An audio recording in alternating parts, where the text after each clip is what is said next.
The state contends that Mkhwanazi's motive was clear in a confession that he made to his father that the killing of the 6 women was revenge for an earlier arrest on rape for which he was acquitted, and that he intended to rape and kill. In the confession of the accused to his father, these are the words that he used. I vowed to revenge myself.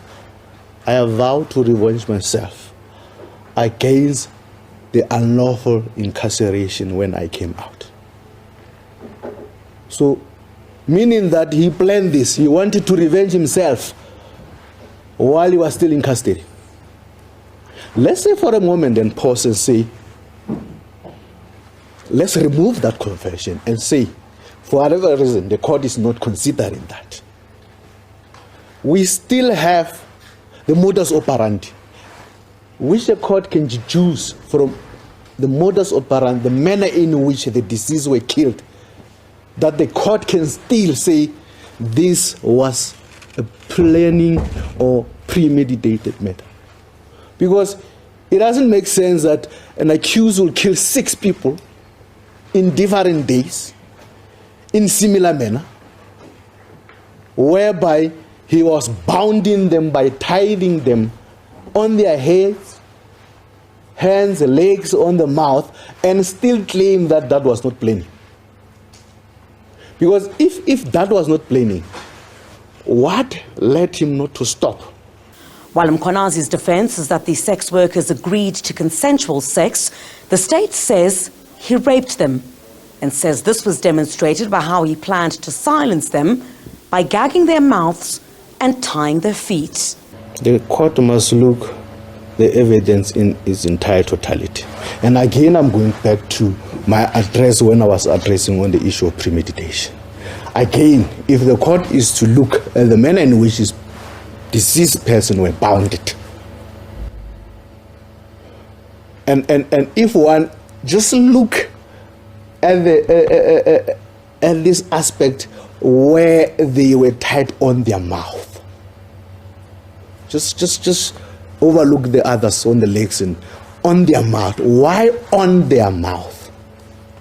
So the only inference to be drawn is that they were bounded on the mouth because they were still alive, in order to prevent the deceased person to scream. And why will you do that if there was consensual intercourse? Why will you bound and prevent and block somebody to scream if there was consent? So looking on that aspect alone, the court can draw an inference that this was a non-consensual intercourse. But the defense argued that Mkhwanazi only confessed to his father to tell him what he wanted to hear, and says the state failed to prove any of this was planned. The state has not proved beyond reasonable doubt that there was premeditation, my lord. There's nothing that shows that these murders were actually planned. However, the accused version that he killed them because he was scared that he would be arrested again, and it was an instantaneous reaction, makes more sense, my lord. 6 times? Yes, my lord. 6 times? Yes, my lord. 6 times after the first act, he thought he was going to be arrested, he killed her.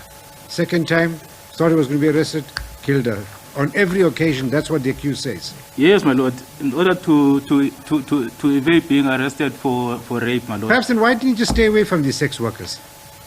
Well, my lord, I wouldn't leave know, them because alone. At the end of the day, the accused has been seen with many sex workers coming in and out of the No, but I mean, workshop, at every point in time, so, at every point in time, it happens that they don't know the basic principles of offer and acceptance, and they want to breach a contract at every single time. Then you should just stay away from them instead of killing them. That's not the case, my lord, because it's only on 6 people, whereas there are many other people that have come and gone in that place. Okay. So it's not like every woman that comes there, he kills. Every woman that comes there, he kills. Only because those they that do not breach agree the with contract. Christ all the time. Yeah, only those that breached the contract. That is indeed so, my lord. While the defence maintains that force was only used after consensual sex was had. Griselda Lewis, SABC News in Palm Ridge.